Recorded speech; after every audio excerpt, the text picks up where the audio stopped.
사랑하고 축복합니다. 우리가 살아가는 세상에는요, 규정이라는 게 있어요. 법이라고 이야기하기도 합니다. 이 규정이 있는 것은 우리가 살아가는 세상이 혼돈에 빠지지 않게 하기 위하여서 그 기준을 가지고 살아가도록 하는 것입니다. 그런데 우리가 살아가는 이 세상에만 규정이 있는 게 아니라요, 나의 삶에도 이런 규정이 있고 우리 신앙생활에서도 규정, 혹 기준이 되는 원칙들이 있다라는 것입니다.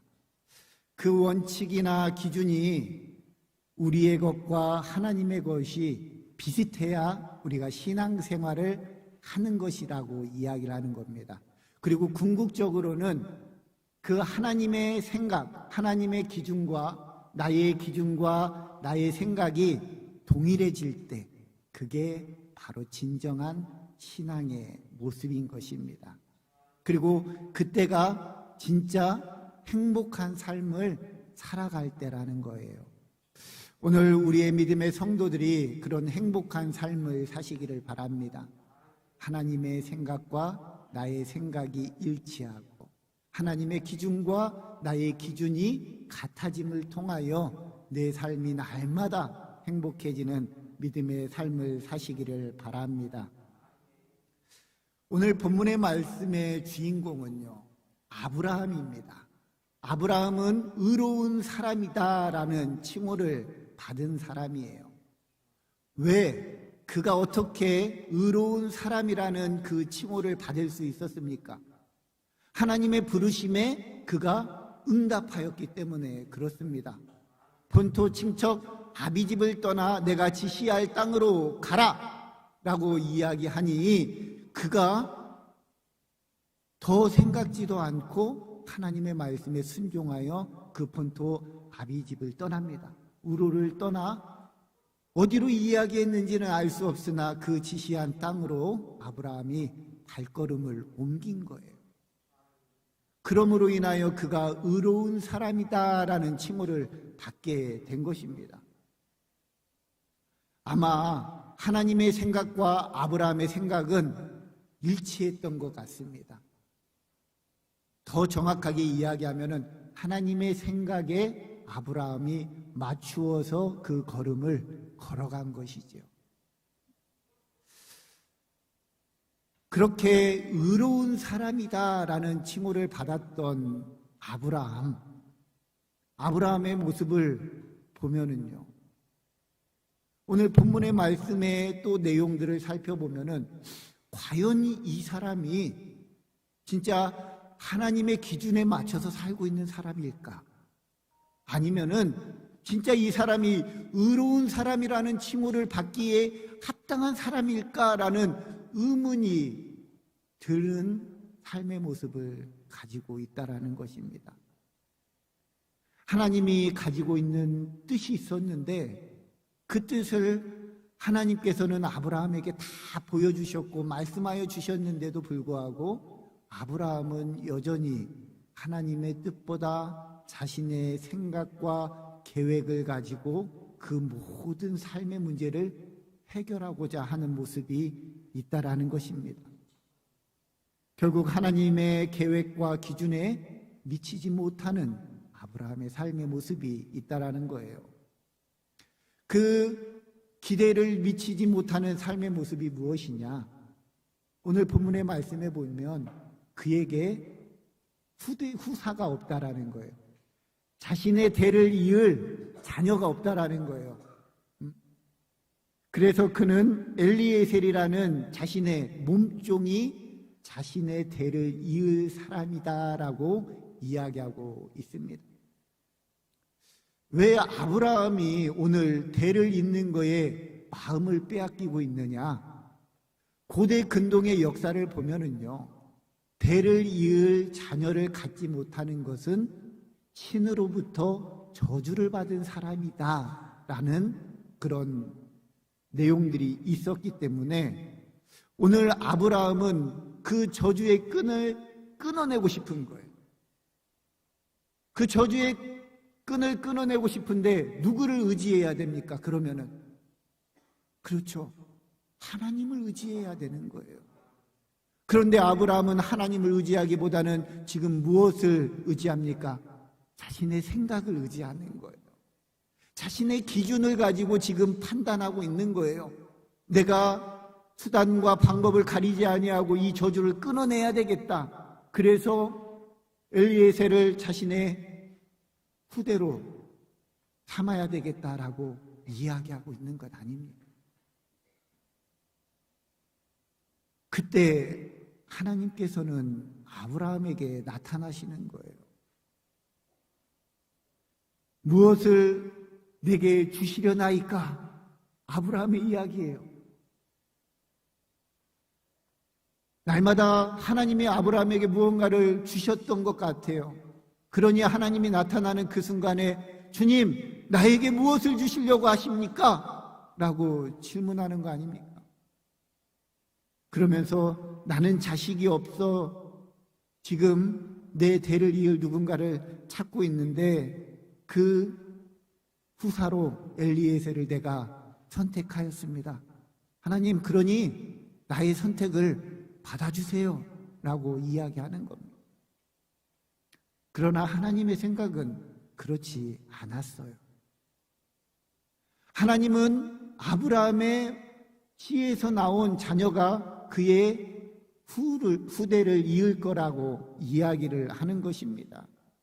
그러면서 아브라함을 밖으로 데리고 나오는 겁니다. 아마 그때가 밤이었던 것 같아요. 잠자다 꿈을 꾸었으니까요. 하늘의 별을 바라보게 하는 겁니다. 이 하늘의 별을 보아라. 너의 민족이 이와 같이 많아질 것이다. 이게 바로 하나님의 계획입니다. 그리고 이미 하나님께서는 아브라함에게 본토 친척 아비집을 떠날 때 그에게 그의 가족이 창대케 되리라 라고 이미 말씀하셨어요. 그것을 잊어버리고 잠시 잠깐 인간의 생각에 빠져 하나님의 생각이나 하나님의 기준을 아브라함은 잊어버렸던 것입니다. 그럴 만도 그런 것이요.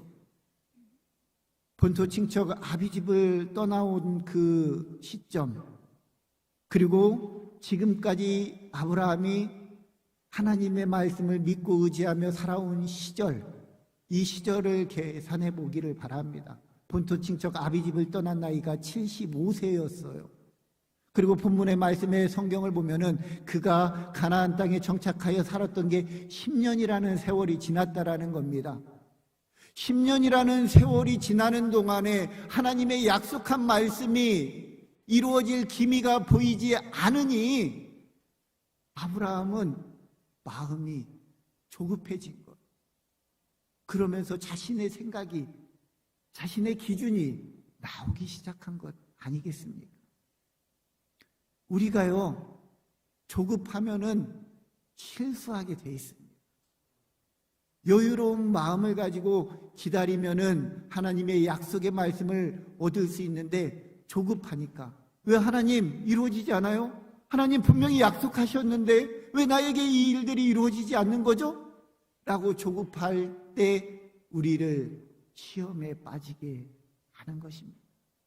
그리고 그 조급함의 때를 알고 사단이 우리의 약한 부분을 공격해 들어오는 거예요. 그러니 조급해하지 마시길 바랍니다. 온전한 믿음으로 하나님이 약속하신 것은 신실하신 분이기 때문에, 온전하신 분이기 때문에 그 약속을 다 이루어 주실 것이다라는 그 믿음을 가지고 살아가시기를 바랍니다. 다시금 10년이 지나 아브라함에게 나타나 하나님께서는 말씀하십니다. 내가 너하고 한 약속은 잊지 않았어. 내가 꼭 너와 한 약속은 온전히 이루게 할 거야 라고 이야기를 합니다. 그 이야기에 아브라함은 아멘, 하나님 내가 믿습니다 라고 대답했을 거예요. 그러니 오늘 본문 6절의 말씀에 보니 아브라함이 여호와를 믿으니 여호와께서 이를 의로 여기시고 라고 고백하고 있는 것 아니겠습니까? 그러나 이렇게 칭찬받은 후에도 아브라함과 사례는 어떻게 합니까? 인간적인 방법을 동원해서 후손을 이으려고 계속해서 노력한다라는 거예요. 아브라함의 나이 85세가 되었을 때 사례가 어떻게 합니까? 자신의 몸종 하갈을 아브라함에게 주어서 아이를 갖게 하여 아브라함의 후손을 이어가도록 하는 또 다른 인간적인 방법을 또 생각하고 있는 것입니다. 이것이 아브라함과 사라의 방법이었고, 하지만 하나님의 계획과 방법은 따로 있었다라는 것입니다. 저는 이 말씀을 묵상하면서 저의 머릿속을 스쳐 지나가는 말씀이 있었어요. 잠언 16장 9절입니다. 그 말씀이 무엇입니까? 사람이 마음으로 자기의 길을 계획할지라도 그 걸음을 인도하시는 분은 여호와시니라. 아무리 우리가요, 우리의 삶을 계획하고 준비한다 할지라도요, 그 발걸음을 하나님께서 옮기지 아니하시면은 아무것도 이루어지지 않는다라는 사실을 기억하시기를 바랍니다. 물론 우리의 삶에 우리가 어떻게 살아야 될지 계획하고 준비해야 되는 것은 사실입니다. 그러나요, 그게 우선이 되어서는 안 된다라는 거예요. 하나님의 인도하심, 하나님의 부르심, 그게 우선이 되어야 된다라는 것입니다. 그게 바로 하나님의 계획이요, 하나님의 기준이요, 하나님의 생각이요, 관점인 것입니다. 여호와 하나님의 기준과 생각에 나를 맞출 수 있게 되기를 간절히 소망합니다. 사실 하나님의 기준과 생각에 나를 맞춘다라는 것은 결코 쉬운 일이 아니잖아요. 그러나 우리의 삶에 이런 순종이 있을 때가 언제인 줄 아십니까? 우리는 참 어리석은 사람들이에요. 우리는 참 아둔한 사람들이에요. 그래서 우리 인생에 무슨 큰 문제, 사건이 있을 때 우리가 하나님 앞에 순종해 나아간다라는 것입니다. 그리고 그 엄청난 사건을 경험하고 나서야부터 우리의 생각이 바뀌고 우리의 가치관이 변하고 우리의 삶의 기준과 궤도가 수정이 가능하다라는 것입니다. 그런 거 없이 그냥 말씀을 듣고 그 말씀대로 나의 삶이 변화되어지면 되는데요, 그렇게 못하는 거예요. 왜요? 연약하니까요. 부족하니까요. 그래서 우리를 깨닫게 하시기 위하여 우리가 온전한 하나님의 기준에 맞춰 살아가기 위하여서 하나님이 우리에게 큰 사건, 새로운 어떤 경험들을 하게 하신다라는 것을 기억하시기를 바랍니다. 그게 때로는요, 좋은 모습일 수도 있지만 때로는 우리에게 시험으로, 괴로움으로, 어려움으로 다가올 수 있음을 기억하시기를 바랍니다. 그리고 우리뿐만이 아니라요, 우리의 믿음의 선조들도 다 그렇게 살아왔고 그렇게 깨달음을 얻어 하나님을 섬기고 하나님을 따르는 삶의 모습을 갖고 살았다라는 것이 오늘 이 성경 말씀에 그대로 다 기록되어져 있는 것입니다. 그러니까 이 성경책은 어떻게 신앙생활해야 되는지에 대한 간증이 그대로 녹아져 있는 거예요. 이 말씀을 통하여 우리가 큰 사건을 경험하지 아니하고 깨달을 수 있는 믿음의 성도들이 되시기를 바랍니다. 큰 사건으로 인하여 하나님에게 온전히 순종한 대표적인 사람 누굽니까? 사도 바울 아닙니까? 그는 예수 그리스도를 믿는 자들을 다 괴롭히고 감옥에 가두고 때로는 어떤 사람은 죽이기까지 했습니다.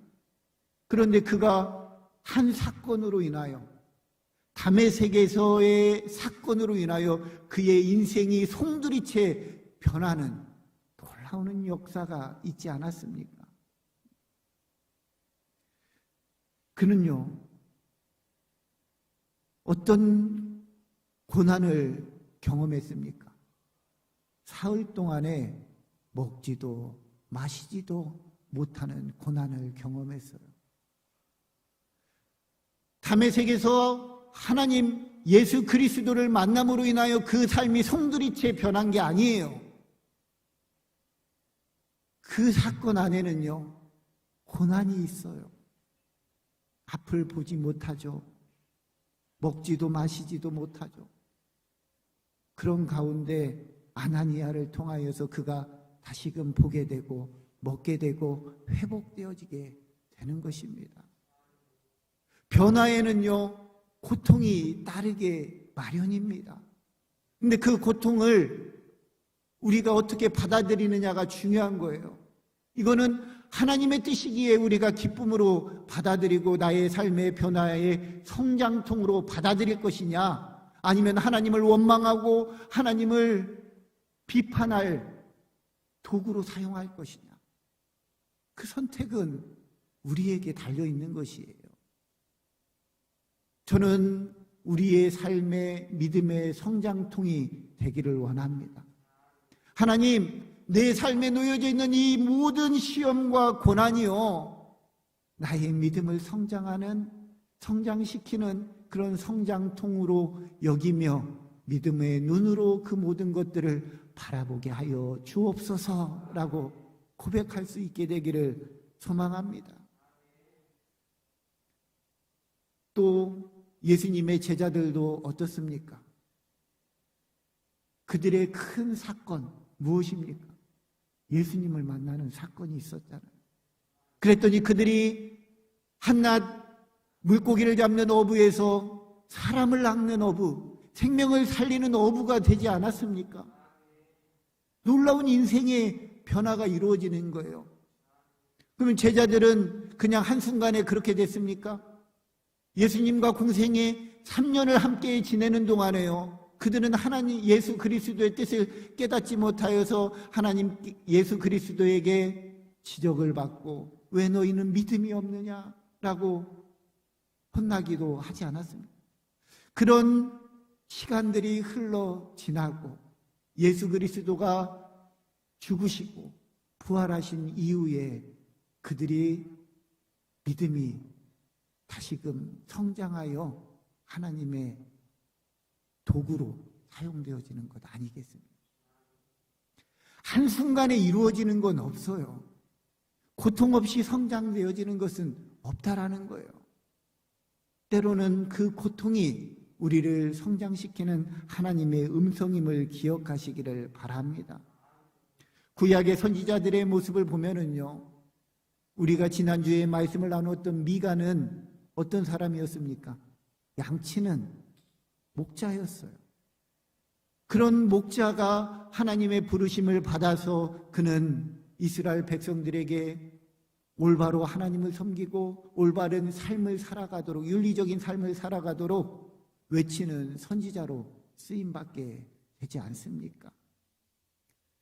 또한 아모스는요, 뽕나무를 기르는 자였어요. 그런 그를 하나님께서 부르시는 거예요. 그리고 그를 통하여 이스라엘 백성들에게 청결하게 살아갈 수 있도록 예언을 하고 또 선포할 수 있는 주의 종으로 사용하는 것입니다. 이렇게 하나님이 사용하는, 하나님이 쓰시는 사람들의 삶의 모습 가운데는요, 큰 사건이 있습니다. 근데 그 사건은 그냥 좋은 사건이 아니라 그 사람이 변화될 수 있는 아픔의 사건으로 다가온다라는 것입니다.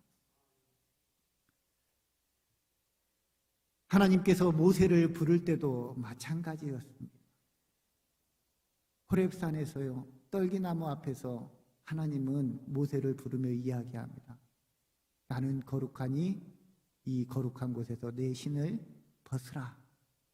그래서 모세가 신을 벗고 하나님 앞에 나아갑니다.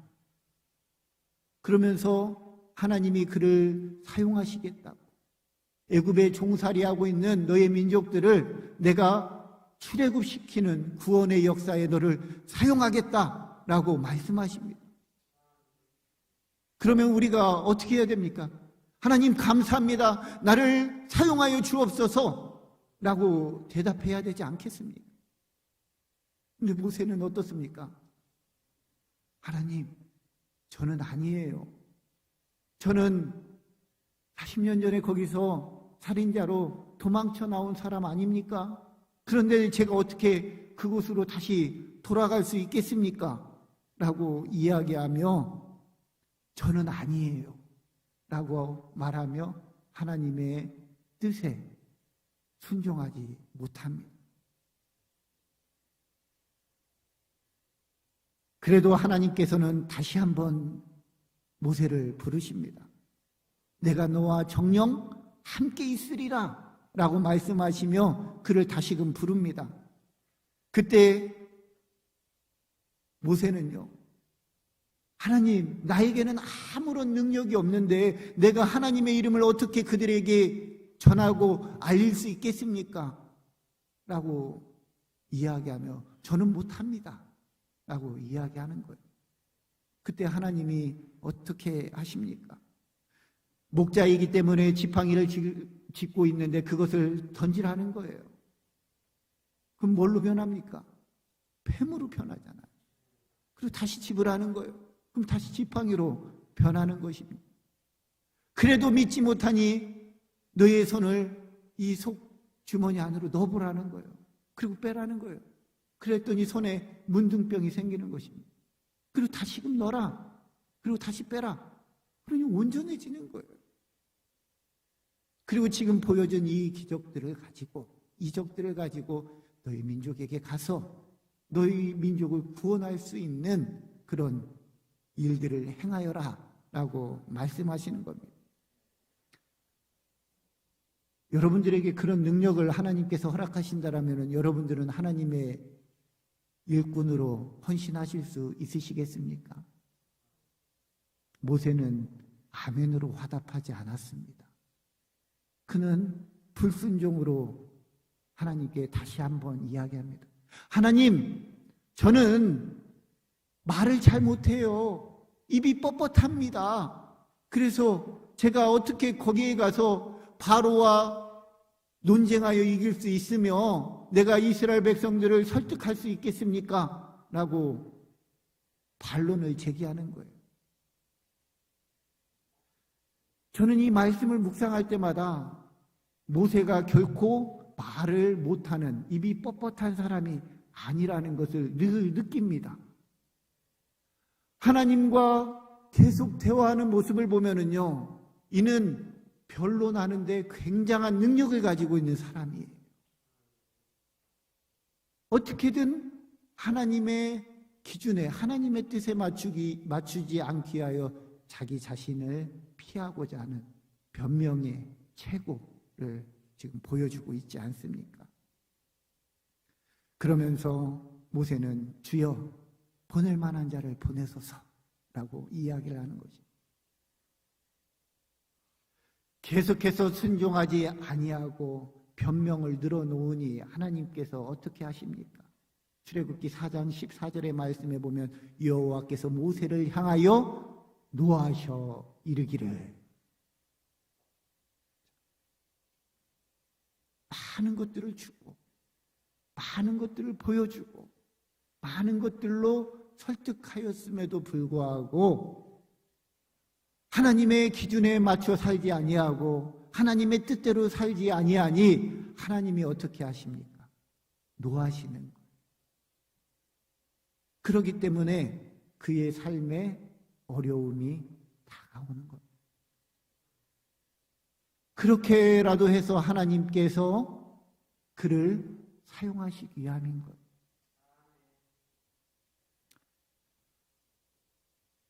모세는 끝까지 자기 스스로 기준을 정해놓고 하나님의 뜻에 순종하지 않으려고 했던 것입니다.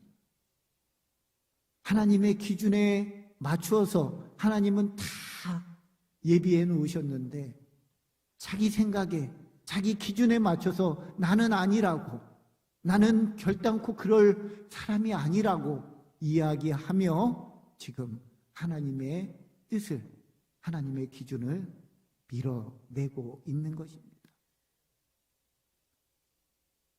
이런 모세의 모습이 오늘 우리의 모습은 아닙니까? 하나님은 우리에게 기준을 가지고 계시고 뜻을 가지고 계시는데, 하나님, 저는 아니에요. 저는 할 수 없어요. 저는 입이 뻣뻣합니다. 저는 시간이 없어요. 저는 경제적으로 여유롭지 않아요. 그러면서 지금 하나님의 뜻을 자꾸 밀어내는 것입니다. 이게 오늘 우리의 모습 아니겠습니까? 어떻게 해서라도 우리의 기준을 관철하려는 고집, 그 고집이 우리의 삶 가운데 있다라는 거예요. 하나님의 기준과 우리의 기준이 다를 때가 있습니다. 그리고 때로는 우리는 하나님의 기준과 방법을 이해하지 못하고 스스로 번민하며 시험에 들 때도 있습니다. 하나님, 왜요? 하나님, 이건 아니잖아요. 라고 이야기할 때가 얼마나 많이 있습니까? 그러나 우리는 기억해야 됩니다. 하나님의 기준에 맞추었을 때, 하나님의 말씀에 순종하였을 때 우리의 삶이 가장 행복한 때라는 것을, 그때를 기억하며 살아가는 믿음의 성도들이 되시기를 소망합니다. 우리가요, 우리의 기준을 포기하고 하나님의 기준을 붙잡았을 때 우리의 기준도 세워지게 되는 것입니다. 그리고 우리가 그 기준으로 인하여 참된 그리스도인의 삶을 살아갈 수 있는 것이에요. 오늘 나의 기준을 다 내려놓기를 소망합니다. 그리고 하나님의 기준을 받아들일 수 있는 믿음의 성도들이 되시기를 바랍니다. 그리고 그 믿음의 기준이 내가 올 2024년, 아니 내가 하나님을 만나는 그 순간까지 나의 삶의 기준으로 삼고 그렇게 살겠다라고 고백할 수 있는 믿음의 성도들이 되시기를 간절히 소망합니다. 하나님께서 우리와 함께 하시며 하나님이 세우신 그 기준을 이루어갈 수 있도록 우리는 순종하며 받아들이며 아멘으로 화답할 수 있는 믿음의 성도들이 다 되시기를 간절히 소망합니다.